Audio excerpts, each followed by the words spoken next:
I'm on my way in to check on Frank. How is he? Fever, cramps. I gave him some anti-seizure medication that should help relieve his symptoms. Did it?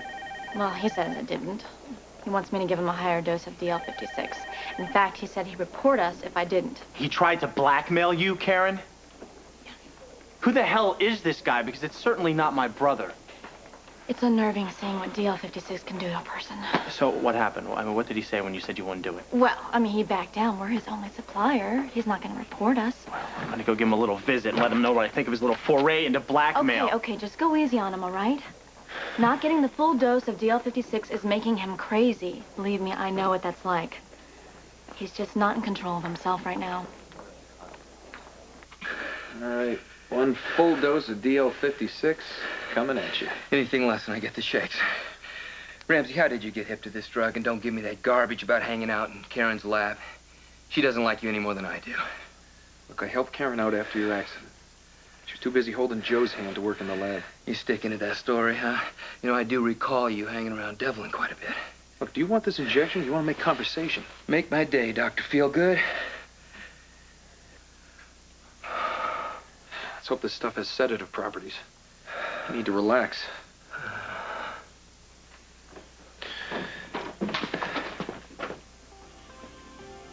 What the hell is going on?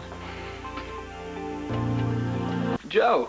Hey, how was surgery? I heard Blevins is a pain to assist. What the hell are you doing in here, Ramsey? I just came by to check on Frank like the good team player I am. Since when, huh? You're not his doctor. Julie said he wasn't feeling well. I came by to see what I could do. You know what, Ramsey? He's feeling just fine. So why don't you get the hell out of here? Another fine example of the Scanlon manners. Why do I bother?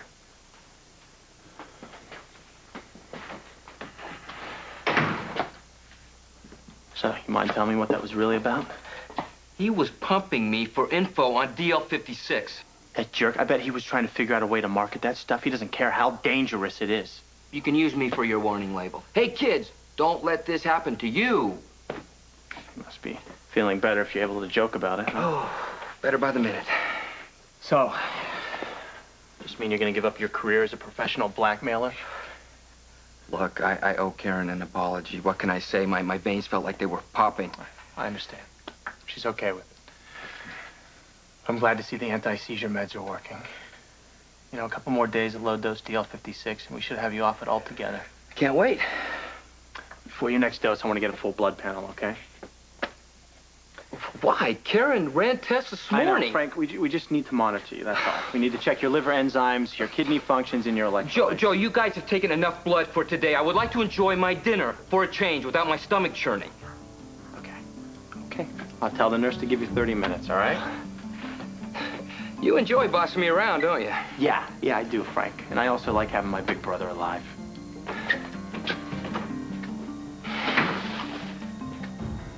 Nurse! Nurse! Yes, Mrs. Scanlon? Get Dr. Ramsey in here now!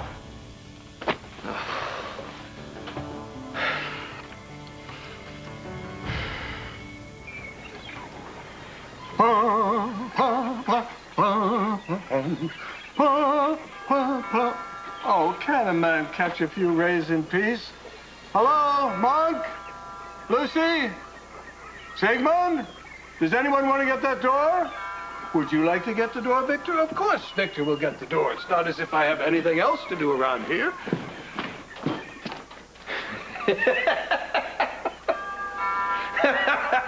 I beg your pardon. Is something amusing? No, nothing at all. It's just that your tanning outfit caught me unawares. I'm simply taking the opportunity afforded by your wedding postponement to look as fit as I feel. What's the matter? If I have a golden tan, are you afraid I will upstage you on your big day? Oh, terrified. Just watch out for the rabbits out there. Looks like an irradiated carrot. Garcia, I'm so sorry. Please, come in.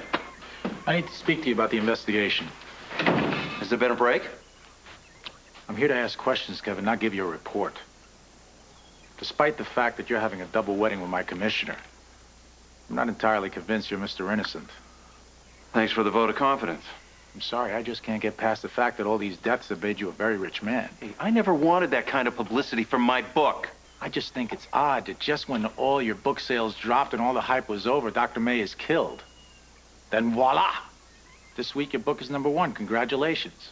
Thank you. But I thought you knew me well enough to know that I wouldn't kill someone just to boost book sales. You know, for a guy with so much respect for human life, you certainly know a heck of a lot about how to kill people. It's fiction! Where'd you find out about the poison used on May's character in your book? Oh, for goodness sake!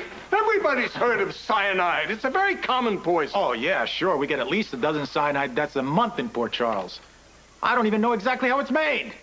Ignorance is not something to boast of, Detective. As it happens, the compound is not at all complex. I'm quite familiar with it, as well as its reaction time and the properties that bring on death. You're a very learned man, Professor Collins. Thank you. Most kind. You know, Detective, just because my son happened to be in that elevator with Dr. May does not for a moment suggest that he was in any way responsible for her death. Anyone could have given Dr. May that poison. I haven't accused your son of anything, Professor. Why are you being so defensive? All right, Detective, thank you for the congratulations on my book sales. Next time, a simple card will do. As long as you know I'm not eliminating anyone as a suspect. Not even the police commissioner's best friend. I wouldn't expect you to. I'll see you. I wouldn't want to be you. The nerve of that man. He is the most incredibly inconsiderate. Can you imagine interrupting a beautiful day like today for that nonsense? I know, silly old murder investigation. But you have many more pleasant things to think about, such as your wedding next week. Got a wonderful idea. Why don't you come outside and get some sun? You look a little peaked. Good. Then I'll be a tanned murder suspect at my own wedding. Big improvement. I wish you and Kevin were getting married today. If only the roof didn't cave in on the church, we'd be at the wedding right now, wouldn't we? Yeah, but you know what? Let's not think that way. Let's think that I'm just going to marry that Kevin guy, and you are going to be there, even if we have to do it on some dirty old boat in the middle of the duck pond. That's a great idea. Don't say that. Oh, come in. That's a goofy idea. I was teasing. Guess what just came? Some more flowers. I can smell them already. They smell good. What are they? Ooh, we have roses. We have snapdragons. We have all kinds of little creatures. Irises. Here, you want to smell? Whoops. Oh, they smell so good. They smell so pretty.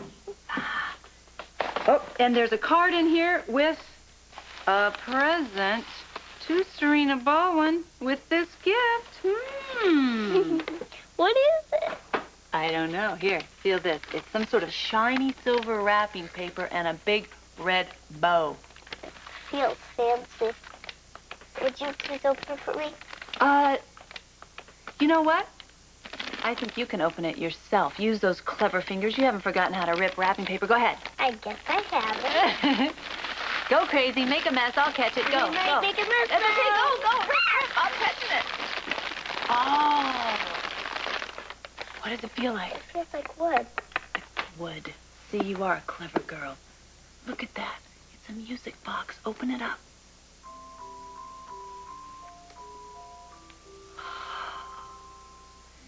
Hear that? Yes. That's the song that I was supposed to dance to at the ballet recital. Yeah. Hey, let's read that card to Serena Baldwin. Let's open it up. Who's it from? Who's it from? It's from Michelle. It says, Dear Serena, everyone missed you at the recital.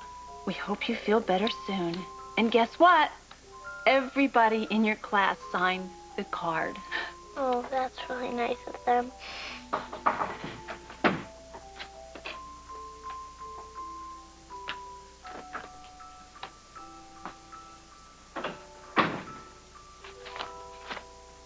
Who was that?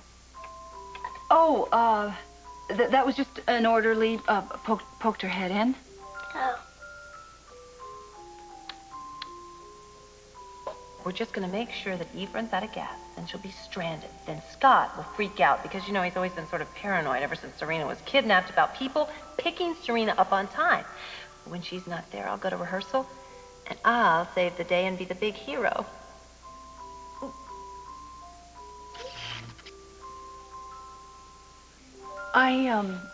I've got to go just for a minute. Okay, I'll be right back. You listen to the music and watch. Just listen to the ballerina.